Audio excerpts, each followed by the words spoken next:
जय हिंद, जय भारत। नमस्कार दोस्तों, मित्रों, साथियों। आज आपको 15 अगस्त की ढेर को बधाई। आज है 15 अगस्त, इंडिपेंडेंस डे, हमारा नेशनल डे, राष्ट्रीय पर्व है, जिसका नाम है, हम लोग कहते हैं इसको नेशनल राष्ट्रीय पर्व 15 अगस्त। तो ये हमारा ये है ना सो स्वतंत्रता दिवस है, इंडिपेंडेंस डे। तो ये है ना सो हमारा राष्ट्रीय ध्वज है।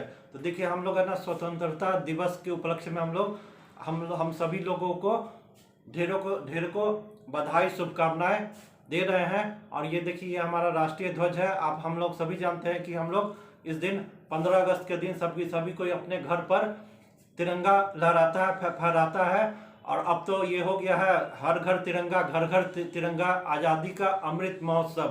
तो इसलिए अभी 13, 14, 15 अगस्त ये तीनों दिन सबको अपने घर पर सुबह शाम दिन रात किसी भी समय अपना है ना सो ये घर पर सब कोई तिरंगा लहराएगा। लगभग 20 से 25 करोड़ घरों में यह तिरंगा को लहराया जाना है। तो अब ये है हमारे राष्ट्रीय स्वाभिमान का प्रतीक है। आत्मनिर्भर भारत का राष्ट्रीय स्वाभिमान का ये पूरा प्रतीक है तिरंगा, हमारा नेशनल फ्लैग, राष्ट्रीय ध्वज।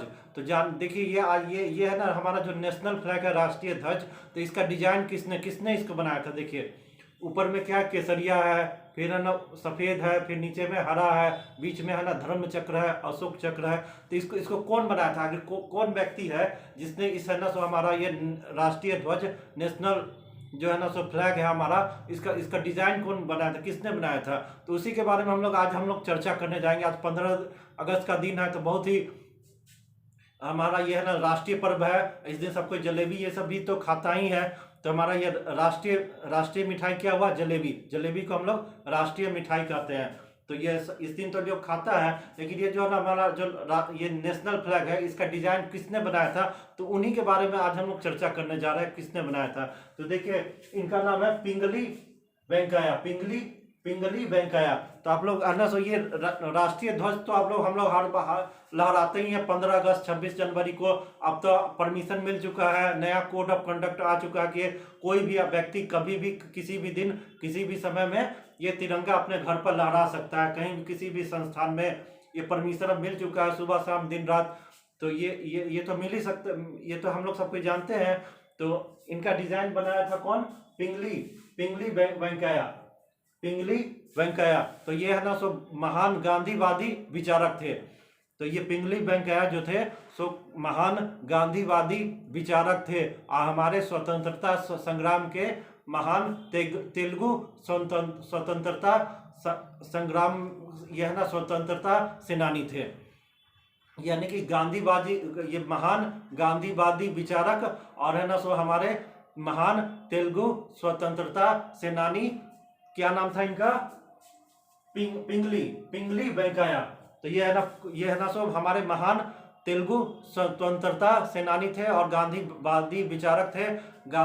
ये है ना सो स्वतंत्रता, हमारे जो राष्ट्र का जो स्वतंत्रता संग्राम है उसमें काफी बढ़ चढ़ कर हिस्सा लिया था।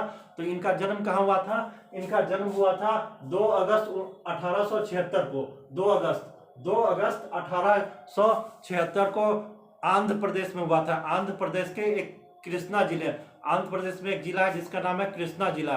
तो ये आंध्र प्रदेश के कृष्णा जिले में इनका जन्म हुआ था। कब हुआ था? 2 अगस्त 1876 को। तो ये है ना काफी गांधी जी के विचारों से काफी प्रभावित थे, और ये भारतीय स्वतंत्रता संग्राम में काफी बढ़ चढ़कर हिस्सा लिया था, गांधीवादी विचारक थे। तो इन्होंने ही है ना हमारे जो नेशनल फ्लैग है, राष्ट्रीय ध्वज, इसका डिजाइन इन्होंने ही किया था, जिनका नाम था पिंगली वेंकैया। तो ये इन्होंने क्या किया? देखिए, ये जो है ना पिंगली वेंकैया है, तो इन्होंने लगभग 5 वर्षों तक, कब से? 1916 से लेकर 1921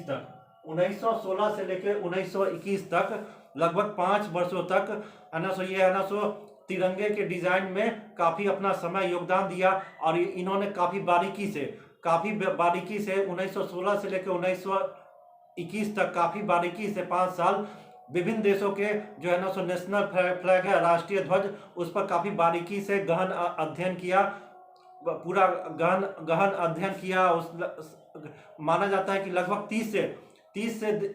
30 देशों के राष्ट्रीय ध्वज पर इन्होंने काफी बारीकी से गहन अध्ययन किया, और जब गहन अध्ययन करने के बाद इन्होंने अपना है ना सो राष्ट्रीय ध्वज, हमारा जो राष्ट्रीय ध्वज है तिरंगा, इसका डिजाइन पेश किया।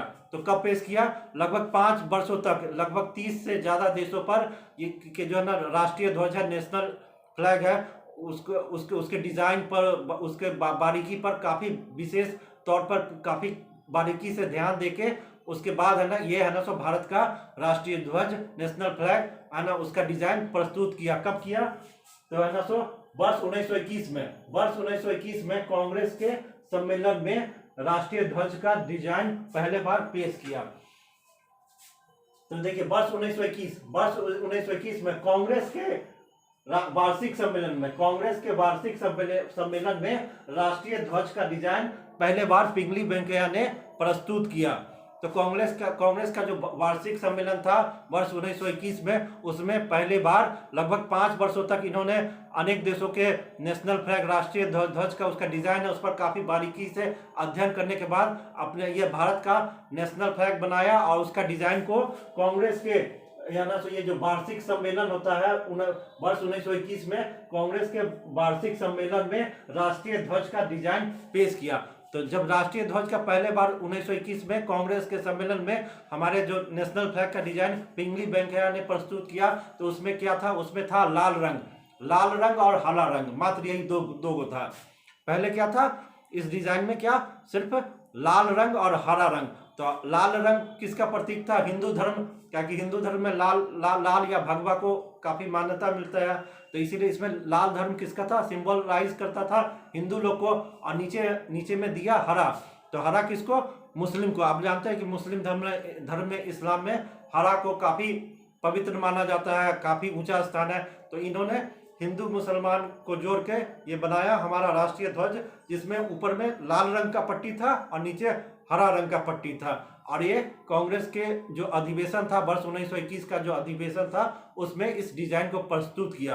तो जब इस डिजाइन को प्रस्तुत किया तो महात्मा गांधी को ने देखा, तो उन्होंने बोला कि देखिए, तो ऊपर का पट्टी है ना, तो ये तो लाल रंग का पट्टी है जो हिंदू धर्म का प्रतीक है, नीचे है ना इस्लाम या मुस्लिम धर्म का हरा दे दिया। अन्य धर्मों के लिए जैसे हुआ कि सिख धर्म हुआ, क्रिश्चियन धर्म हुआ, पारसी धर्म, और भी तो धर्म है, तो पारसी धर्म है भारत में, फिर है ना सो सिख धर्म है, बुद्ध है, जैनिज्म है, और भी तो धर्म है। तो उसके लिए एक सफेद, बीच में सफेद पट्टी देने का सुझाव दिया। तो फिर उसके बाद क्या हो गया कि ये पहले तो पिंगली वेंकैया ने डिजाइन किया था लाल और हरा रंग का, फिर बाद में क्या हुआ, महात्मा गांधी के सुझाव पर इसमें ऊपर में लाल, फिर बीच में सफेद। तो लाल हो गया हिंदू धर्म के लिए, बीच में सफेद, तो है ना सो ऊपर में लाल हो गया हिंदू धर्म के लिए, और सबसे नीचे हरा हो गया मुस्लिम इस्लाम धर्म के लिए, और बीच में सफेद हो गया अन्य धर्मों के लिए, जैसे कि सिख हुआ, जैन हुआ, पारसी हुआ, या और भी क्रिश्चियन धर्म हुआ। ये सब के लिए का प्रतीक मानते हुए इसमें तीनों हम जितने भी धर्म है सबका समावेश करते हुए भारत के सभी लोगों का इसमें प्रतिनिधित्व हो। तो इसीलिए ये है ना सो ऊपर में क्या हुआ, लाल हो गया, बीच में सफेद, और नीचे सबसे नीचे हरा। तो हिंदू, मुस्लिम, सिख, ईसाई, जैन, क्रिश्चियन, बुद्धिज्म, ये सभी का अपना इसमें समावेश ऐसे किया गया। फिर उसके बाद आगे चल के फिर उसी सम्मेलन में महात्मा गांधी ने सुझाव दिया कि इसमें है ना सो जो सफेद, बीच में जो सफेद पट्टी है, आप तो जानते हैं जो हमारा सफेद पट्टी है बीच में, तो इसमें है ना सो अभी तो है ना चक्र है, अशोक चक्र है, लेकिन उस समय सुझाव दिया, महात्मा गांधी ने सुझाव दिया कि इसमें है ना सो चरखा, इसमें चरखा का है ना सो एक है ना सो डिजाइन, बीच में चरखा का भी डिजाइन होना चाहिए। तो इसलिए महात्मा गांधी ने जब सुझाव दिया कि बीच में चरखा भी होना चाहिए, जो सफेद पट्टी है बीच में, उसमें चरखा का भी एक डिजाइन होना चाहिए।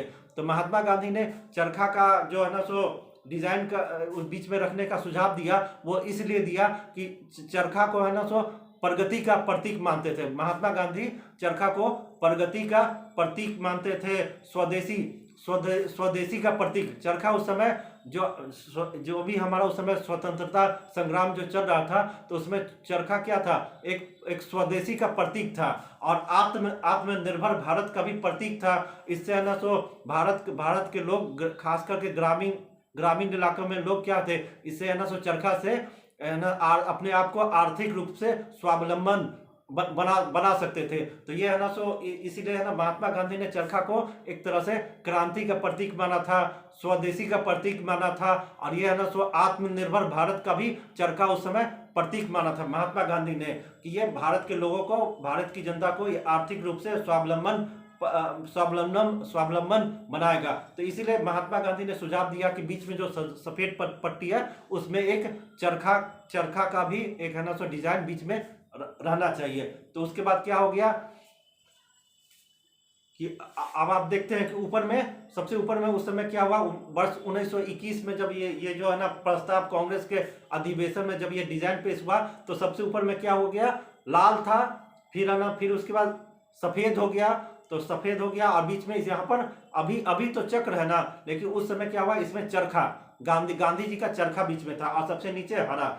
तो ये लाल, अभी तो ऊपर में केसरिया है, लेकिन उस समय 1921 में क्या हुआ, इसमें लाल रंग था। तो लाल हिंदू धर्म का प्रतीक, सफेद है ना सो सफेद हुआ कि अन्य धर्मों का जो भी है प्रतीक हो गया, बीच में चरखा हो गया जो प्रगति, विकास और स्वावलंबी भारत का जो है ना चरखा इसमें प्रतिनिधित्व करता था, और नीचे सबसे हो गया हरा, ये इस्लाम धर्म का प्रतीक हो गया, हरियाली का प्रतीक हो गया।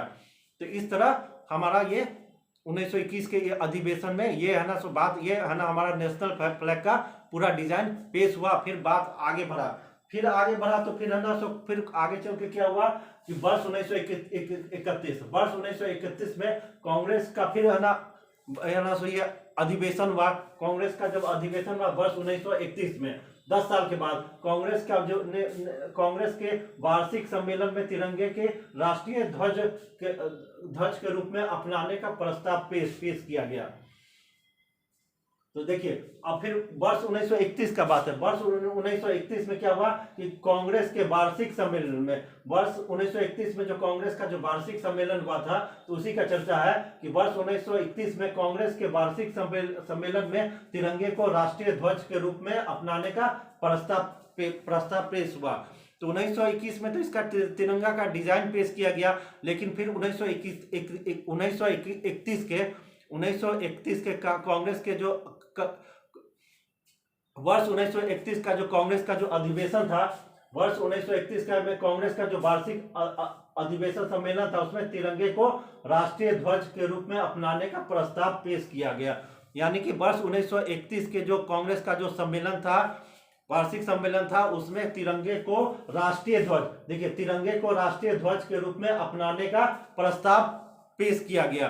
तो पेश किया गया 1931 में, इसको है ना सो तिरंगे को आना सो अपना राष्ट्रीय ध्वज अपनाने का प्रस्ताव वर्ष 1931 के कांग्रेस के सम्मेलन में इसको है ना अपनाने का प्रस्ताव पेश किया गया। लेकिन उसमें एक डिजाइन ये हो गया कि पहले इसमें क्या था, लाल रंग था, फिर सफेद था, बीच में गांधी जी का चरखा था, और सबसे नीचे हरा था। तो ये जो लाल रंग था सबसे ऊपर, इसको चेंज कर दिया गया। लाल रंग को चेंज करके क्या कर दिया गया, इसमें केसरिया को ऊपर में रख दिया गया। तो ये वर्ष 1931 का बात है। वर्ष 1931 के कांग्रेस के वार्षिक सम्मेलन में तिरंगे को राष्ट्रीय ध्वज के रूप में अपनाने का प्रस्ताव पेश किया गया, और है ना सबसे ऊपर का जो पट्टी था लाल, उसको हटा के यहाँ पर केसरिया पट्टी दे दिया गया। तो उसके बाद जब पहले जो लाल था उसके जगह पर क्या हो गया, केसरिया हो गया, फिर बीच में सफेद हो गया, और है ना सफेद हो गया, और उसके बाद बीच में गांधी जी का चरखा था, और सबसे नीचे हरा था। तो आप है ना सब आप जानते हैं कि ये जो पहले जो लाल था वो हिंदू धर्म का प्रतीक था, लेकिन उसको हटा के केसरिया कर देगी, केसरिया रंग है ना ऊपर में डाल दिया गया। तो केसरिया क्या है, त्याग का प्रतीक है। अब हम लोग जानते हैं ना केसरिया जो है उसको त्याग का प्रतीक माना जाता है, बलिदान का, पौरुष का, पुरुषार्थ का। तो इसीलिए ये है ना सो लाल के जगह पर यहाँ पर ऊपर में सबसे पहले केसरिया डाल दिया गया। तो 1931 का जो जब कांग्रेस के सम्मेलन में जब ये डिजाइन पेश हो गया, तो ये ऊपर में सबसे क्या हो गया, पहले लाल था तो फिर हो गया केसरिया हो गया, त्याग बलिदान का है ना, पौरुष का, पुरुषार्थ का प्रतीक है। बीच में सफेद हो गया, सफेद शांति का प्रतीक होता है, पीस का प्रतीक होता है। बीच में गांधी जी का चरखा था, गांधी जी का चरखा भी क्या हुआ, स्वावलंबी भारत का प्रतीक था, आत्मनिर्भर भारत का, स्वदेशी का प्रतीक था गांधी जी का चरखा। नीचे यह जो हरा रंग है, हरा रंग है, हरा रंग है हरी हमारी धरती की अंगराई, तो ये है ना इस्लाम धर्म का और है ना सो हरियाली का पूरा प्रतीक था। तो ये वर्ष 1931 की बात है। फिर आगे क्या हुआ, फिर उसके बाद है ना सो अब जानते हैं कि हमारा जो 15 अगस्त 1947 को देश आज़ाद हो गया। तो 15 अगस्त 1947 को जब हमारा देश आज़ाद हुआ तो उसके ठीक 3 हफ्ता पहले जो है ना संविधान सभा में देखिए 22 जुलाई 1947 22 जुलाई 1947 को संविधान सभा ने तिरंगे को राष्ट्रीय ध्वज के रूप में स्वीकार किया। तो 22 जुलाई आज़ादी के ठीक 3 हफ्ता पहले, हमारा 15 अगस्त 1947 को देश आज़ाद हो गया, लेकिन उसके ठीक 3 हफ्ता पहले 22 जुलाई 1947 को संविधान सभा ने, भारत के संविधान सभा ने तिरंगे को राष्ट्रीय ध्वज के रूप में स्वीकार किया। तो ये उसमें है ना सो 22 जुलाई 1947 को भारत का जो संविधान सभा था उसमें तिरंगे को राष्ट्रीय ध्वज के रूप में इसको स्वीकार किया गया। लेकिन फिर उसमें चेंज हुआ। फिर उसमें चेंज क्या हो गया कि है ना उसमें ये चेंज ये हो गया कि आप जानते हैं कि पहले सबसे ऊपर केसरिया था, बीच में है ना सो सफेद पट्टी था जिसमें गांधी जी का चरखा था। तो इसमें है ना सो गांधी जी का चरखा है ना इसको हटा दिया गया और गांधी जी का चरखा हटा के इसमें अशोक चक्र, अशोक स्तंभ जो है ना सो अशोक का, सम्राट अशोक का जो धर्म चक्र है अशोक चक्र, उसको बीच में लगा दिया गया और सबसे नीचे हरा हो गया। तो आप जानते हैं कि ये जो 22 जुलाई 1947 को जो संविधान सभा है उसमें संविधान सभा ने तिरंगे को राष्ट्रीय ध्वज के रूप में स्वीकार कर लिया और इस बीच में जो है ना सो जो गांधी जी का चरखा था उसको हटा के इसमें अशोक चक्र, अशोक का, सम्राट अशोक का जो धर्म चक्र है जो सारनाथ पीलर से लिया गया है। जो भगवान बुद्ध का जो फर्स्ट स्पीच सेरेमन हुआ था कहाँ, सारनाथ में हुआ था, वहां पर सम्राट अशोक ने अपना है ना सो धर्म चक्र, ये अशोका पिलर है सारनाथ में और उसमें अशोक का, सम्राट अशोक का धर्म चक्र है। वो अशोका पिलर जो है तो उसमें सम्राट अशोक का जो धर्म चक्र है तो उसी को वहीं से ये लेके यहाँ पर हमारे राष्ट्रीय ध्वज में इसमें है ना सो लगा दिया गया। ये नीला रंग का है अशोक चक्र, धर्म चक्र, ये नीला रंग का है और इसमें 24 तिल्लियां हैं। तो ये हमारा ये क्या, ये किस चीज का प्रतीक है, हमारा जो है ना ये जो सम्राट अशोक के द्वारा बनाया गया ये धर्म चक्र उसी से लिया गया है अशोक चक्र। तो ये भी हमारा प्रगति का, विश्वास का प्रतीक है। तो फाइनली इसका हमारा राष्ट्रीय ध्वज 22 जुलाई 1947 को संविधान सभा ने तिरंगे को राष्ट्रीय ध्वज के रूप में मान्यता दी, स्वीकार कर लिया गया। तो ऊपर में क्या हुआ, केसरिया, ये त्याग बलिदान का, पौरुष का, पुरुषार्थ का प्रतीक है। बीच में सफेद हो गया, ये शांति का, पीस का प्रतीक है। अब बीच में अशोक चक्र हो गया, ये धर्म का प्रतीक है, प्रगति का प्रतीक है। और सबसे नीचे हो गया हरा, ये हरा रंग है, हरा रंग है हरी हमारी धरती की अंगराई, ये है ना सो पुरस्पट्टी यानी उन्नति का प्रतीक है। तो ये हमारा फाइनली ये जो है ना सो हमारा राष्ट्रीय ध्वज तैयार हुआ। तो इसको डिजाइन कौन किया था, पिंगली वेंकैया जो हमारे महान स्वतंत्रता सेनानी थे, तेलुगु स्वतंत्रता सेनानी थे और प्रसिद्ध महान गांधीवादी विचारक थे। तो सबसे पहले इसका डिजाइन वही उन्होंने बनाया था और उन्हीं के द्वारा है ना सो इसमें है ना सो सभी धर्म, भारत के सभी लोगों का इसमें समावेश हो गया, हिंदू मुस्लिम सिख ईसाई जितने भी सबका धर्म का इसमें समावेश किया गया, सभी लोगों का ये प्रतिनिधित्व करता है। तो इसको हमको सम्मान देना चाहिए, काफी सम्मान देना चाहिए, इसका है ना कभी भी अनादर नहीं करना चाहिए। और इसको है ना सो अब ये हमारा राष्ट्र का गौरव है, राष्ट्र की शान है, ये तिरंगा हमारे राष्ट्र की शान है। झंडा ऊंचा रहे हमारा, विजयी विश्व तिरंगा प्यारा। तो ये हमारा राष्ट्रीय गौरव है तिरंगा। अब देखिए कि है ना सो देखिए एक बात आप सुन लीजिए, पहले तो इसमें था क्या, गांधी जी का चरखा था, लेकिन तो संविधान सभा ने 22 जुलाई 1947 को संविधान सभा ने चरखा को हटा के इसमें अशोक का धर्म चक्र, अशोक चक्र जिसमें नीला रंग का है, इसमें 24 तिल्लियां हैं, उसको शामिल कर लिया। तो किसके सुझाव पर किया, तो देखिए ये है ना, ये सुझाव दिया था लाला हंसराज। आप जानते हैं लाला हंसराज कौन है, तो दिल्ली में जाइएगा तो एक बहुत बड़ा ही कॉलेज है जिसका नाम है हंसराज कॉलेज।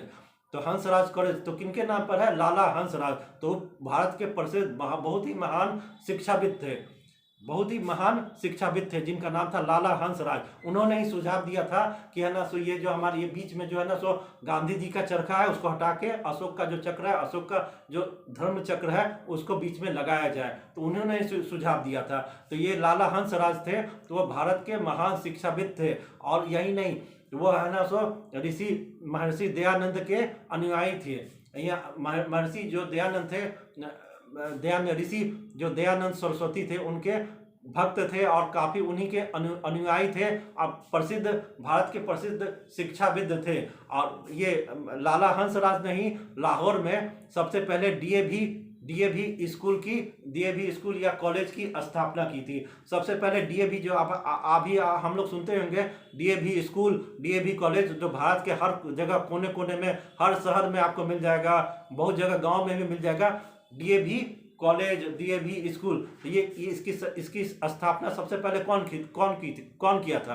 तो सबसे पहले डीएवी कॉलेज, डीएवी स्कूल की स्थापना लाहौर में किया गया था। और कौन किया था? लाला हंसराज ने, जो कि है ना सो ऋषि दयानंद सरस्वती के काफी है ना सो बहुत ही बड़े अनुयायी थे और है ना सो महान शिक्षाविद थे। और उन्होंने ही लाहौर में सबसे पहले डीएवी स्कूल, डीएवी कॉलेज की स्थापना की थी। और उसके बाद फिर ये धीरे धीरे फैलते फैलते आज यह स्थिति है कि पूरे भारत के हर कोने कोने में डीएवी स्कूल, डीएवी कॉलेज आपको मिल जाएगा। और दिल्ली का जो हंसराज कॉलेज है वो भी उन्हीं के नाम पर है ना सो है, हंसराज कॉलेज। लाला हंसराज जो भारत के महान शिक्षाविद थे और ऋषि दयानंद के अनुयायी थे, तो उन्हीं के नाम पर दिल्ली का मशहूर हंसराज कॉलेज उन्हीं के नाम पर है। तो उन्होंने ही लाला हंसराज ने ही यह सुझाव दिया था कि ये गांधी जी का चरखा है, इसको हटा के इसमें अशोक का जो धर्म चक्र है, अशोक चक्र, इसको बीच में लगाया जाए। और फिर उन्हीं के ही सुझाव पर जब है ना सो 22 जुलाई 1947 को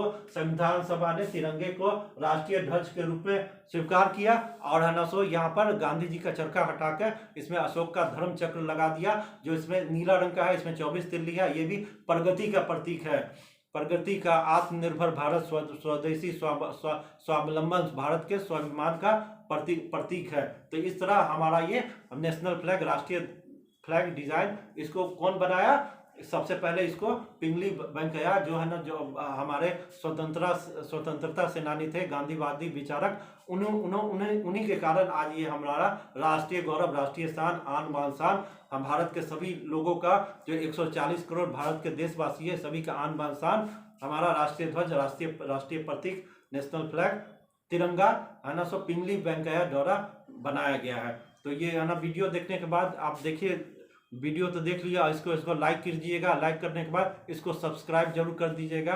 तो धन्यवाद दोस्तों।